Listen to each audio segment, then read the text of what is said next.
हरिहरादेव दृष्टा दृष्टिषु येषु हृदयं त्वमितोऽस्मीति किं वीक्षितेन भवता भुवेन नान्यः चिन्मनोहरति नाथ भवान्तरेऽपि। 20 काव्य अभी तक हो चुके हैं। किसकी इच्छा है उत्तम ब्रह्मचर्य धर्म के दिन एग्जाम होगा? कितने जन देने की इच्छा रखते हैं? अजय भैया। मन्ने भरम हरिहरादय एव दृष्टा दृष्टिषु येषु हृदयं त्वमितोऽस्मीति। हे भगवान, मन्ने भरम हरिहरादय एव दृष्ट्वा, हे भगवान हमने अच्छा किया दूसरे देवों को देख लिया। क्या हुआ? मन्ने वरम हरिहरादय एव दृष्ट्वा। हे भगवान, हमने अच्छा किया कि हमने दूसरे देवों आदि को देख लिया। क्यों आचार्य मानपंत महाराज कह रहे हैं दूसरे देवों को देख लिया? दृष्टिषु येषु हृदयं त्वमितोऽस्मीति, देख लिया। दृष्टिषु मतलब देख लिया। नाथ हे स्वामी, मन्ने मैं मानता हूँ, दृष्टा देखे गए, हरिहरादया एव विष्णु महादेव आदि देवी वरम अच्छे हैं, येषु दृष्टिषु जिनके देखे जाने पर हृदयम मन त्वि आपके विषय में तोषम संतोष को इति प्राप्त हो जाता है। वीक्षितेन देखे गए, भवता आपसे किम क्या लाभ है? अन्यः कंचित कोई दूसरा देव भवांतरेपि जन्मांतरों में भी मनः चित्र को न हरति नहीं हर पाता, किंचित नहीं हर पाता। किंचित मतलब क्या होता है? दूसरा देव। इसमें लिखा है आचार्य मानतुंग महाराज कह रहे हैं अच्छा हुआ हमने दूसरे देवों को पहले देख लिया। हम एक कहते हैं जैसे हमें कोई शीतलाचार्य साधु दिखे और हम किसी शीतलाचार्य साधु को पूज रहे हों, उनकी आराधना कर रहे हों, उनकी भक्ति कर रहे हों, और कुछ समय बाद हमें अच्छे साधु के दर्शन हो जाएं, अच्छे साधु देखने के लिए मिल जाएं, तो हम क्या शीतलाचार्य साधु को फिर पूजेंगे? आप हमें बताइए। जब हमें अच्छे साधु मिल चुके हों तो क्या हम शीतलाचार्य साधु को पूजेंगे? नहीं पूजेंगे। यही आचार्य मानतुंग महाराज कह रहे हैं जिस प्रकार हमने अच्छे साधु को अब देख लिया है, हे भगवान ये तो देखो अच्छा किया कि हमने उनको देख लिया। हम भी ये कहेंगे हमने अच्छा किया कि हमने शीतलाचार्य साधु को देख लिया। शीतलाचार्य साधु जो साधु के लिए यूज नहीं करना पड़ती, जो सामग्री उनको यूज करते हैं, गाड़ी आदि का, एसी कूलर आदि का सहारा लेते हैं। अच्छा हुआ हमने उनको पहले देख लिया। अगर हम उनको नहीं देखते तो आपका महत्व कैसे मालूम चलता? क्योंकि देखो अगर हम किसी कम ज्ञानी को मानते हैं, वो जैसे ही हमें अच्छा ज्ञानी मिले तो हम कैसे तुलना करेंगे कि अच्छा ज्ञानी है? तभी हम कंपेयर करेंगे कि पहले जो हमें मिला था वो एक कम ज्ञानी था, अब जो हमें मिला है वह ज्यादा ज्ञानी है। तब ऐसे आचार्य मानतुंग महाराज कह रहे हैं अच्छा हुआ हमने उन देवों को देख लिया, तभी हमें आपका महत्व मालूम चला है। किम वीक्षितेन भवता भुवेन नान्यः कैचित् मनोहरति नाथ भवान्तरेऽपि। हे भगवान, अब जन्म जन्म तक कई जन्म भी निकल जाएं, लेकिन अब मेरा मन आपके चरणों से हट नहीं सकता। किनके चरणों से नहीं हट सकता?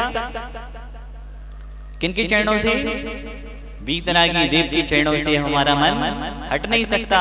अब हमें ये बताओ, अगर हमारी डायरेक्ट प्रधानमंत्री से पहचान हो, डायरेक्ट हमारी प्रधानमंत्री से बात होती हो, तो क्या हम उनके जो ड्राइवर आदि रहते हैं उनसे कोई काम करवाएंगे? या ये बोलेंगे हमें प्रधानमंत्री आदि से मिलवा दो। जब हमारी डायरेक्ट जब प्रधानमंत्री से बात होती है तो हम उनके द्वारपालों से, उनके अंगरक्षकों से क्यों हाथ पैर जोड़े कि नहीं हमें आप हमारा काम करवा दो। नहीं, जब हमारे प्रधानमंत्री से डायरेक्ट जब हमारी पहचान है, हमारे प्रधानमंत्री कौन है, जब हमारे भगवान से जब हमारी डायरेक्ट पहचान है, तीन लोगों के नाम से जब हम डायरेक्ट पहचान है, हम कुछ भी इनसे आगे बोल सकते हैं, कुछ भी आगे इनसे कह सकते हैं, तो हम क्यों द्वारपालों के आगे पीछे रहें। यही आचार्य मानतु महाराज कह रहे हैं। जिस प्रकार हमने आपको देख लिया है, अब हम कभी भी किसी को भी मरते दम तक, मरते दम नहीं, जन्म जन्म तक, अगले जन्म का क्या पता नहीं, अगले जन्म मतलब हमारा जो दृढ़ संकल्प इस जन्म में है, वही दृढ़ संकल्प हमारा जन्म जन्म तक चलने वाला है। ऐसा आचार्य मानतु महाराज कह रहे हैं। कौन पढ़ के सुनाएगा? 21। हाँ, बच्चे को दे देंगे माइक।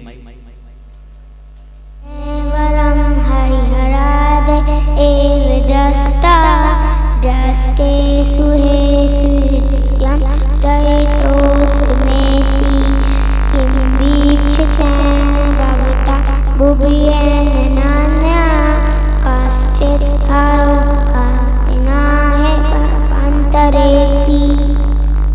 बहुत अच्छा। किसी और को पढ़ना है क्या? बड़ों में किसी को पढ़ना है? हाँ, और नए लोग, कोई नए जिन्होंने नहीं पढ़ा, यहाँ से जिन्हें नहीं पढ़ा हो किसी को पढ़ना हो? ठीक ठीक। हाँ, अब आता है 22वां का। मन्ने वरम हरिहरादय एव दष्टा दुष्टेषु येषु हृदयं तुइतोषमेतु किं वीक्षितेन भवता भुवयेन नान्या कश्चिन् मनोहरति नाथ भवन्तरेपि। बहुत अच्छा, बहुत बढ़िया। अब आता है 22वां का। इतिड़ं सतानि सतसो जनयन्ति पुत्रान्, इतिड़ं सतानि सतसो जनयन्ति पुत्रान्, नान्या सुतं तदुपमं जननी प्रसूता, सर्वादिशो ददति भानि सहेस्तिरस्मिन्,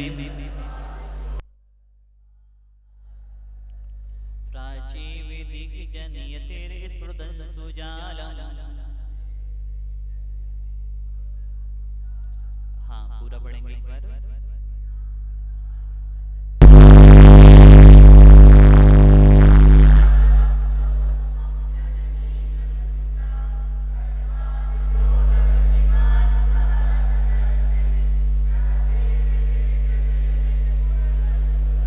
ये देखो, सब हिंदी का इसको बहुत अच्छे से पढ़ते हैं। 100 नारी 100 सुत को जनती रहती 100 ठौर, तुमसे सुत को जनने वाली जननी महिती क्या है। और हे भगवान, 100 नारियां 100 सुत को जन्म देती हैं, लेकिन कोई एक 20 कूड़ा कोड़ी सागर, कितना 20 कूड़ा कोड़ी सागर में वे 24 माएँ होती हैं जो 24 तीर्थंकरों को जन्म देती हैं। कितना लंबा समय 20 कूड़ा कोड़ी सागर में असंख्यात असंख्यात माएँ हो जाती हैं, लेकिन वह 24 माई हैं जो भगवान आप जैसे पुत्र को जन्म दिया करती हैं। जैसे ही दिशाएं कितनी हैं, दिशाएं कितनी होती हैं? हाँ, 10 दिशाएं होती हैं। हे भगवान, 10 दिशाएं होती हैं, उसमें से 4 प्रमुख दिशाएं होती हैं, लेकिन सूर्य को कौन जन्म देती है? सूर्य को उत्पन्न करने की शक्ति किस दिशा में है? पूर्व दिशा में है। हे भगवान, बाकी दिशाएं तो नक्षत्रों को उत्पन्न करती हैं, नक्षत्र आदि उत्पन्न करने की शक्ति दूसरी दिशाओं में है, लेकिन पूर्व दिशा एक ऐसी दिशा है जो किसको जन्म देती है? सूर्य को जन्म देती है। ऐसे ही हे भगवान, आपको जन्म देने वाली माँ कोई दुनिया में 24 हैं जो 24 तीर्थंकरों को जन्म देती हैं। 20 कूड़ा कोड़ी सागर जब निकलता है, कितना बड़ा समय हो गया। 20 कोड़ा कोड़ी सागर में सिर्फ 24 माएं। तीर्थंकर की माँ कितने भाव से मोक्ष जाती हैं? हाँ नहीं, कितने? तीर्थंकर की जो माता होती है कितने भाव में मोक्ष चली जाती है?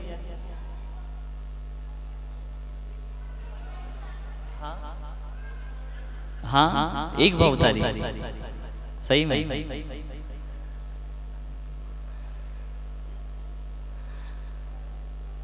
तीर्थंकर की जो मां होती हैं, पहला भाव उसी समय का स्त्री का, दूसरा भाव देव पर्याय का, और तीसरे भाव से वो नियम से मोक्ष जाती हैं। ऐसी होती हैं तीर्थंकर की माता। हाँ, अब आता है 23वां कब। हाँ, कोई और पढ़ेगा क्या? 22वां कब? हाँ, आशीष भैया पढ़ेंगे। अच्छा, माइक दे रहे। आशीष भैया ने इतने अच्छे से माइक उठाया, हमने कहा आप ही पढ़ रहे। अच्छा। श्रीणाम शतानि शतशो जनयन्ति पुत्रान् नान्यश्रुतं तदुपमं जननी प्रसूता सर्वादिशो ददधिपान् सहस्ररश्मिन् प्राचीव दिग्जनयति स्फुरदंशु जालम्। बहुत अच्छा, बहुत बढ़िया। देखो, ये है पाठशाला के संस्कार। कितने अच्छे अच्छे बच्चे डेली का आप सुना रहे हैं। इनको याद भी है, अगर देख के ना भी सुनाए, कंठस्थ सुनाया, अभी बच्ची ने सुनाया। हाँ, अब आता है 23वां कब। त्वमामनन्ति मुनिया परमं पुमांसो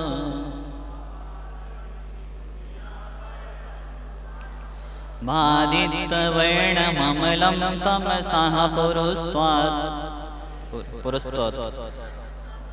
पुरस्तात् त्वमेव सम्यगुपलभ्य जयन्ति मृत्युम् नान्या शिवः शिवपदस्तमुनीन्द्रपन्था।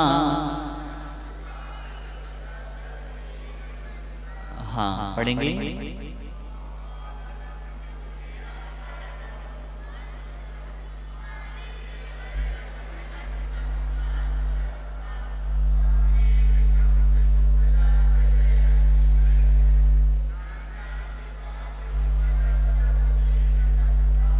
त्वमामनन्ति मुनयः परमं पुमांस मादित्यवर्णममलं तमसा पुरस्तात्। हे भगवान, मुनि महाराज भी आपको सूर्य की तरह तेजस्वी मानते हैं। जैसा सूर्य है वैसे ही मुनि महाराज आपको मानते हैं।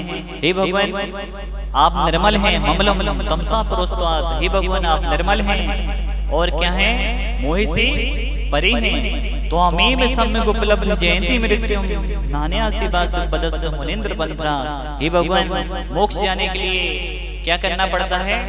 आपका सहारा लेना पड़ता है, आपका आलंबन लेना पड़ता है। अगर हमें मोक्ष जाना है तो बिना भगवान के सहारे के, बिना भगवान के आलंबन के हमें मोक्ष हो ही नहीं सकता। अंत समय में क्या बोलते हैं? अंत समय में क्या होना चाहिए? समस्त परिग्रहों से रहित होना चाहिए। और क्या होना चाहिए? भगवान का नाम हमारे मन में, मस्तिष्क में होना चाहिए। तभी क्या होता है? मोक्ष होता है। आचार्य मानतुंग महाराज कह रहे हैं, हे भगवान, आपके लिए जब हमारा मोक्ष हमें जाना है तो आपका हमें सहारा लेना ही पड़ेगा। ऐसा आचार्य मानतुंग महाराज इसमें बता रहे हैं। कौन पढ़ेगा? परमं पुमांसे मादित्यवर्णममलं तमसा पुरस्तात् त्वमेव सम्यगुपलभ्य जयन्ति मृत्युम् नान्या शिवा शिवपदस्थ मुनीन्द्र पंथा। बहुत अच्छा। इधर भी त्वामावयं विभुवचिन्तमसंखमाधम। देखो, यहाँ पर क्या है? माध्यम आधा था और यहाँ त्वामावयं विभुवचिन्तमसंखमाध्यम ब्रह्माण्डमीश्वरमनन्तमनङ्गकेतुम् योगीश्वरं विदिति योगमनेकमेकम्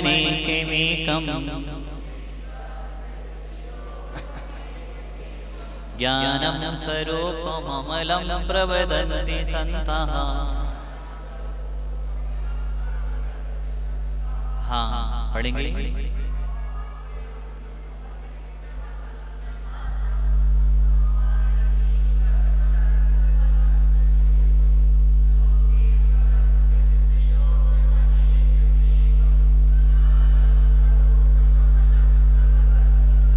देखो भगवान के कितने नाम होते हैं इसमें बताए गए हैं। भगवान आपकी आत्मा का कभी नाश नहीं होता, इसलिए आपको क्या कहा जाता है?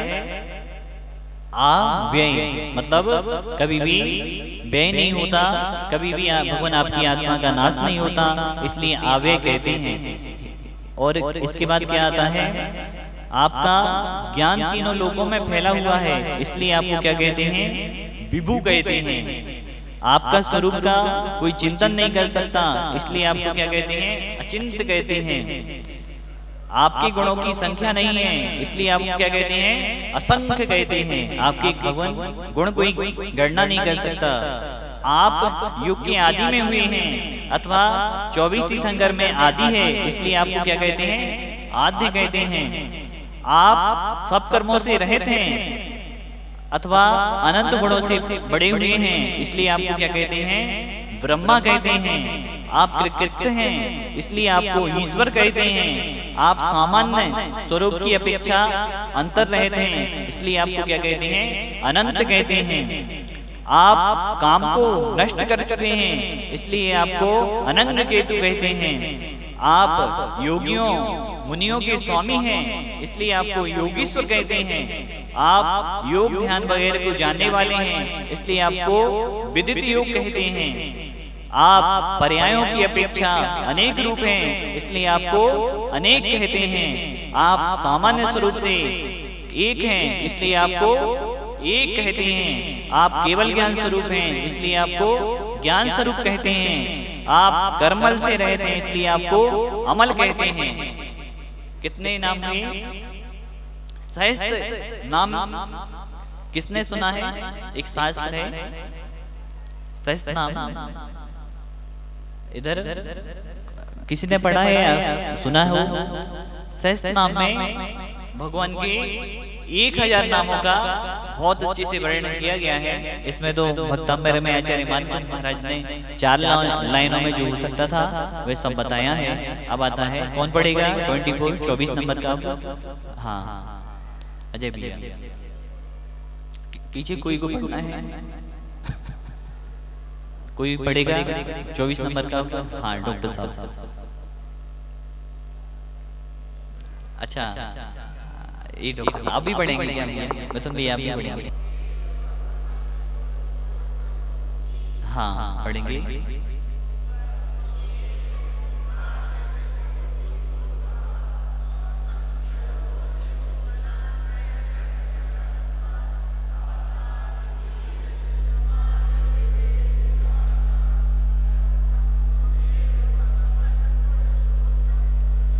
देखो इसमें क्या बता रहे हैं? बोधस्तुमे विबुधाचित बुद्धि बोधात। हे भगवान आप बुद्ध हैं, तुम शंकरो शिव भुवनते शंकरत्वात्। हे भगवान आप शंकर हैं, दाता से धीर शिव मार्ग विधि विधानात्।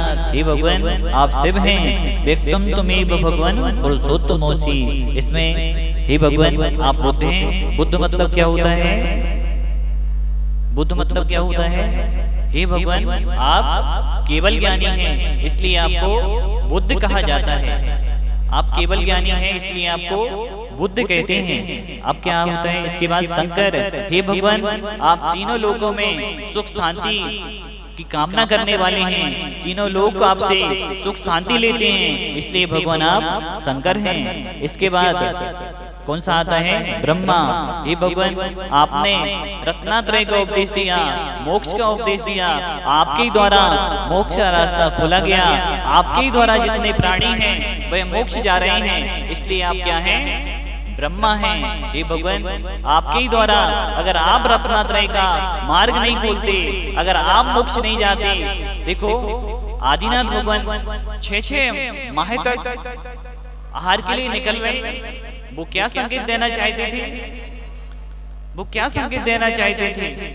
आदिनाथ भगवान को जरूरत ही नहीं थी। वज्र विसव नाराज सहनन हमारे भगवान होते हैं, वो चाहते तो उठते ही नहीं, सीधा सीधा वज्र विसव नाराज सहनन के साथ अनंत शक्ति होती है भगवान में। वो क्या संदेश देना चाह रहे थे? पंचम काल आने वाला है। एक समय ऐसा होगा जब पंचम काल आएगा, और पंचम काल में साधु को विधि नहीं मिलेगी, फिर वो क्या करेंगे? तो वो सिखा रहे थे, अगर विधि नहीं मिले तो एक बार निकलो, दूसरी बार निकलो, तीसरी बार निकलो, उसके बाद आलाप कर दो, फिर उसके बाद दूसरे दिन निकलो, क्योंकि हमें तो शक्ति है। अगर भगवान नहीं चाहते तो कोई दिक्कत नहीं थी, आहार नहीं करते उनको भी कोई दिक्कत नहीं थी। लेकिन अगर वो निकले हैं आहार के लिए तो पंचम काल के लिए निकले हैं। पंचम काल में साधु इतनी शक्ति नहीं होगी कि पंचम काल में साधु बिना आहार के रह पाए। अगर साधु को विधि नहीं मिले तो भी नहीं रह पाएंगे, क्योंकि शरीर के लिए आहार जरूरी है। इसलिए हमारे आदिनाथ भगवान बार बार निकल कर यह बता रहे थे कि हमें पंचम का संदेश देना है। आज आचार्य भगवान कितनी चीजें कर रहे हैं, जो आदिनाथ भगवान ने किया है वही कर रहे हैं। आदिनाथ भगवान ने क्या किया? 80 का उपदेश दिया, किसी का 80 का शिल्प का, कला का, वाणिज्य का उपदेश दिया। वही तो आदिनाथ भगवान ने जो किया है वही आचार्य श्री आज हमारे कर रहे हैं। हथकरघा किसकी देन है? जो आदिनाथ भगवान। हम तो आचार्य श्री में आदि ब्रह्मा आदिनाथ भगवान को देखते हैं। देखो आज आचार्य श्री का प्रभाव है पूरे विश्व में, जो आचार्य श्री आज करके जाएंगे। आज आचार्य श्री पूर्णायु किसके लिए करके जा रहे हैं? आचार्य श्री को जरूरत है क्या? हथकरघा की आचार्य श्री को जरूरत है क्या?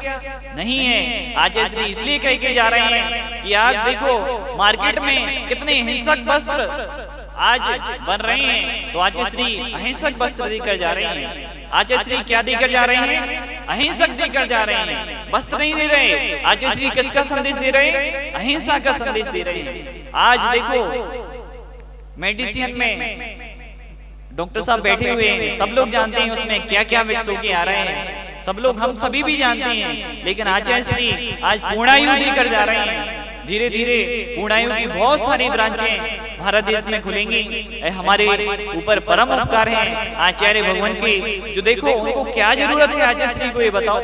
वो तो अपना ध्यान करें, साधना करें, लेकिन नहीं आचार्य श्री का। आज भगवान अगर तीर्थंकर बने हैं तो तीर्थंकर उन्हें साधना की इसलिए बने, लेकिन उन्होंने सबसे ज्यादा विश्व की भावना भाई है। उन्होंने कहा हे भगवान, इस संसार में सभी सुखी हों, सभी निरोगी हों, सभी का कल्याण हो।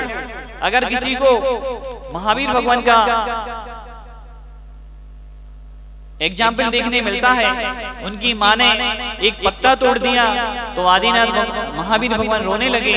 उन्होंने कहा माँ, मुझे ऐसा लग रहा है जैसे आपने हमारा हाथ निकाल के अलग कर दिया हो। इतनी करुणा जब हमारे तीर्थंकरों में हुई, उसके बाद उनके लिए तीर्थंकर का प्रकृति का बंध हुआ है। 25वां कब, अब 25 कब हो गए हैं, 23 कब बचे हैं।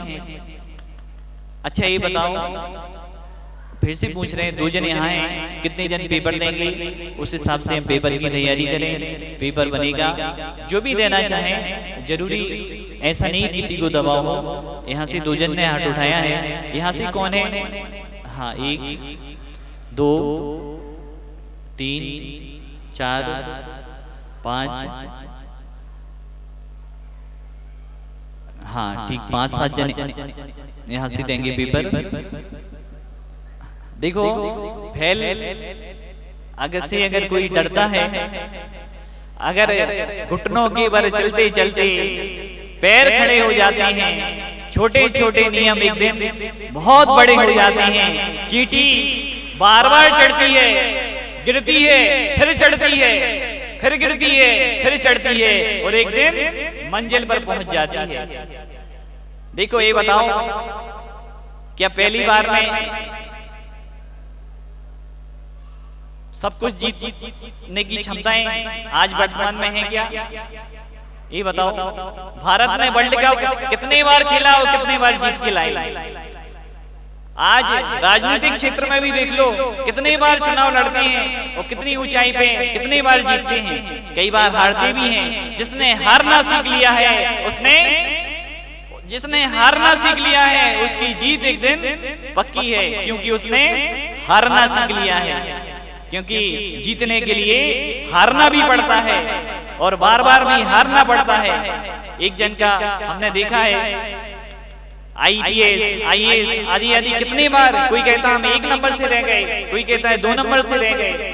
वो भी तो एक फेलो नहीं है, लेकिन वो लगे रहते हैं, पढ़ाई करते रहते हैं और एक दिन उस मुकाम तक पहुंच जाते हैं। 25वां कप कौन पढ़ेगा? कौन पढ़ेगा नया? जिनने अभी तक नहीं पढ़ा हो, कोई नया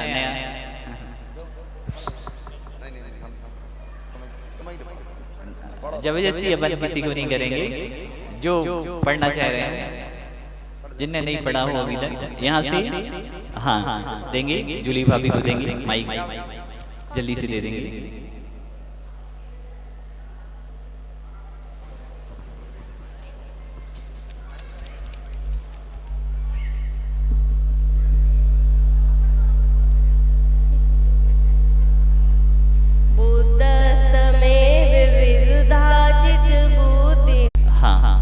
अब आता है, बोली उत्तम सत्य धर्म की जय। बसु झूठ से थी स्वर्ग पहुंचा। कौन पहुंचा स्वर्ग? नारद गया। कौन गया नरक? बसु, राजा बसु नरक गया और स्वर्ग कौन गया? नारद गया। देखो, चतुर्थ काल की बात है, प्राचीन बात है। राजा बसु ने अज मतलब बकरा शब्द बोल दिया। आज जितने भी बकरे आदि कट रहे हैं, हिंसा आदि हो रही हैं, वह किसकी देन है? राजा बसु की देन है। राजा बसु ने जब बोला अज मतलब बकरा होता है, उसी समय सिंहासन सहित जमीन के अंदर अधोलोक की तरफ चले गए। लेकिन देखो, जितने आज तक जो भी हिंसाएं हो रही हैं, जो भी जीवों को मारा जा रहा है, आज के माध्यम से, बकरे के माध्यम से, वह पूरा पाप उसी समय लग गया। अनंतों साल तक अब राजा बसु निगोज से नगर से नहीं निकल पाएंगे। अगर कोई व्यक्ति, कोई राजा पद पे रहने के बाद व्यक्ति अगर किसी शब्द को गलत बोल देता है तो पूरे राज्य में वह लागू हो जाता है। जैसे ही पूरे राज्य में वह लागू होता है, तो अगर अच्छा हो तो पूरे राज्य का पुण्य उसको मिलता है, और अगर खराब हो तो पूरे राज्य में जो खराब काम हो रहे हैं उसका फल भी उनको मिलता है। देखा होगा, पूज्य गुरुदेव ने बताया था, आज सत्य धर्म का दिन है। पूज्य गुरुदेव ने कहा था, जब अन्ना हजारे जी ने आंदोलन किया, बहुत अच्छा उन्होंने आंदोलन किया, उसमें कोई दो राय नहीं है। उन्होंने, उनकी भावना अच्छी थी, उसके लिए हम हमेशा उनकी तारीफ करते हैं। अन्ना हजारे ने आंदोलन किया, उनकी अच्छी भावना थी। लेकिन पूज्य गुरुदेव ने जब अन्ना हजारे का आंदोलन चल रहा था, तो पूज्य गुरुदेव ने कहा, ये रिश्वत, ये भ्रष्टाचार कहाँ से शुरू हुआ? उसकी नींव पकड़ो। जब उसकी नींव पकड़ी गई, रिश्वत कहां से चालू हुई? जब पकड़ा गया, उसका शोध किया, गुरुदेव ने चिंतन किया, तो पाया गया कि यह मंदिरों से शुरू हुई है।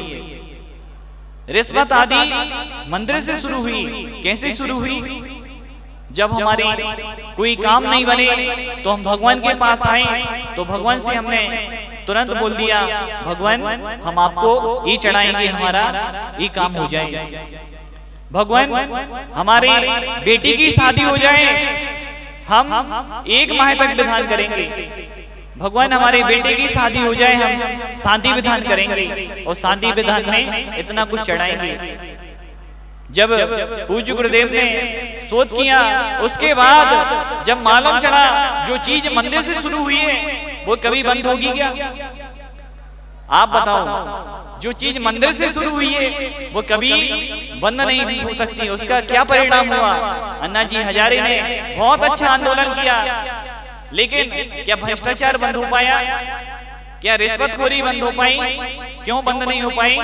क्योंकि उसकी शुरुआत कहां से हुई है?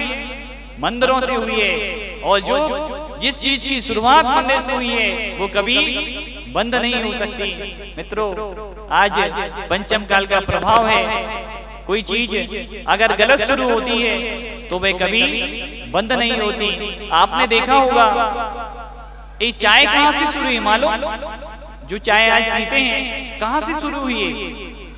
भारत देश में अंग्रेजों का शासन हुआ करता था।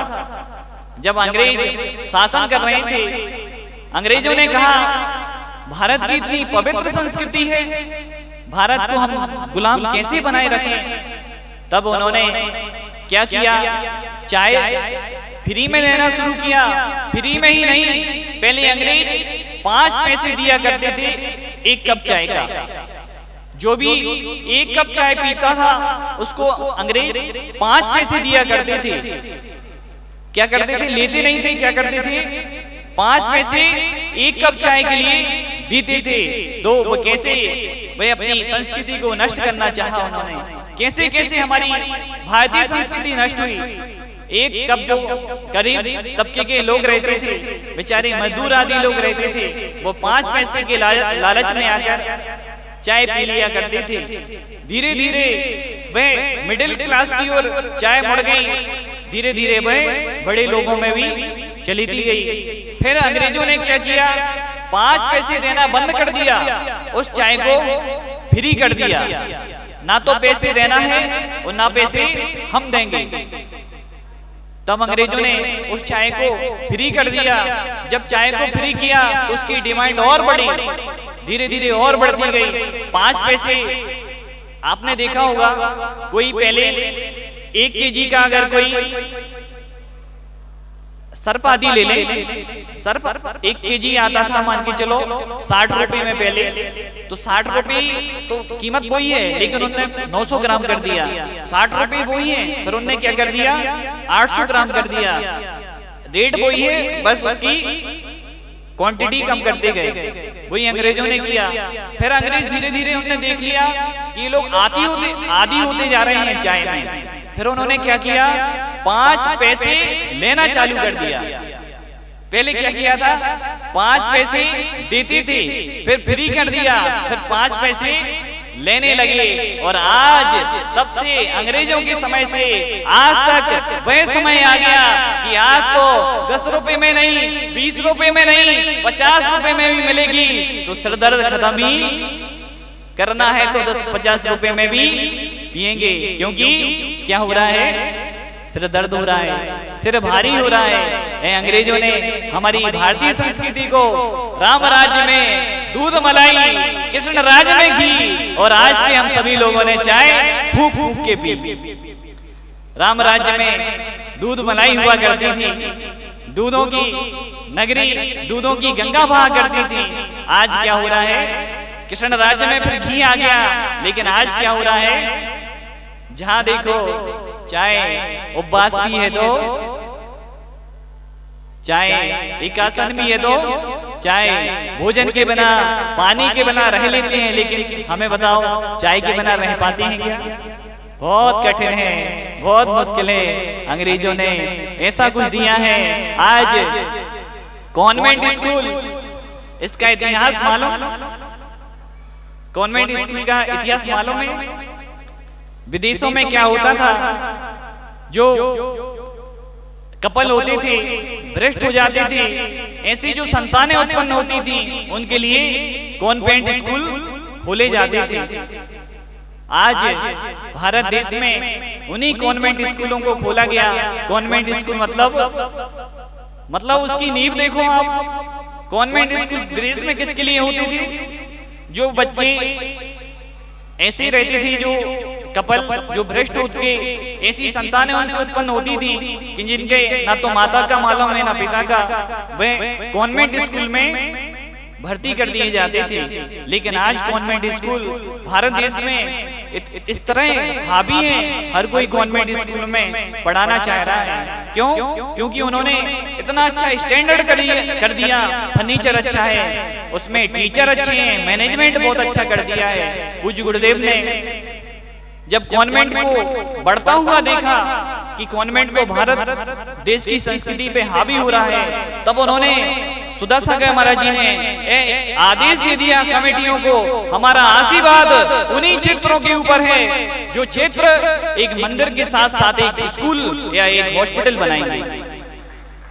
उन्होंने देखा हमारे बच्चे हमारे हाथ से जाते जा रहे हैं। आपने देखा होगा बड़ा दिन होता है 25, किसमिस मानते जो 25 दिसंबर को वो क्या करते हैं, विश पूरी करवाते हैं, कुछ करते हैं वो बच्चे।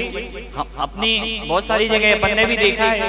आपने क्या कभी वो ऐसी कहानियां सुनाते हैं, वो कहते हैं सबसे पहले ये भगवान आए, वो बच्चों को नहीं बचा पा रहे हैं, बच्चों के लिए सिखाते हैं वो कि बच्चों से कहते हैं देखो बच्चों, पहले आपके पास ये भगवान आए, वो आपको नहीं बचा पाए, फिर इस धर्म के भगवान आए, वो आपको नहीं बचा पाए। आप किसी गाड़ी में फंसे हुए हैं, अब आपके पास आ रहे हैं कौन? हाँ, सेंटा क्लॉज, ईसा मसीह आदि आ रहे हैं। वह आए और जैसे ही आपको निकाल के ले गए, बच्चों की नजरों में क्या हुआ, हीरो बना दिया। यही हो रहा है, हमारी संस्कृति धीरे धीरे समाप्त होती जा रही है, पश्चिमी सभ्यता धीरे धीरे समाप्त होती जा रही है, धीरे धीरे हावी होती जा रही है। आज पश्चिमी सभ्यता का कितना प्रभाव है, आज पश्चिमी सभ्यता का कितना प्रभाव है। पहले अभाव में खुशियां थी, अब खुशियों का ही अभाव है। पहले अभाव में खुशियां थी, देखो कितना मजा आता था, नीचे टीवी थी, ऊपर एंटीना था। जब टीवी अच्छी नहीं आती थी तो बार बार एक जन ऊपर से पूछता था आई क्या? नहीं अभी नहीं आई, अभी लाइन आ रही है। क्या आनंद था उस समय जब टीवी अच्छी नहीं आती थी, रामायण आदि अच्छे प्रोग्राम आदि आना होते थे, ऊपर से क्या बोलते थे, टीवी आई क्या, चालू हुई क्या, फिर एंटीना घुमाते थे, फिर नहीं आती थी, फिर एंटीना घुमाते थे, 2-3 लोग उसमें व्यस्त रहते थे। वो भी एक अलग आनंद था।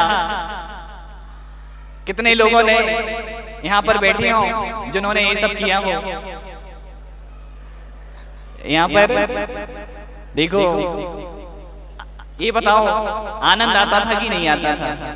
पहले अभाव में खुशियां थी, अब क्या है, खुशियों का ही अभाव है।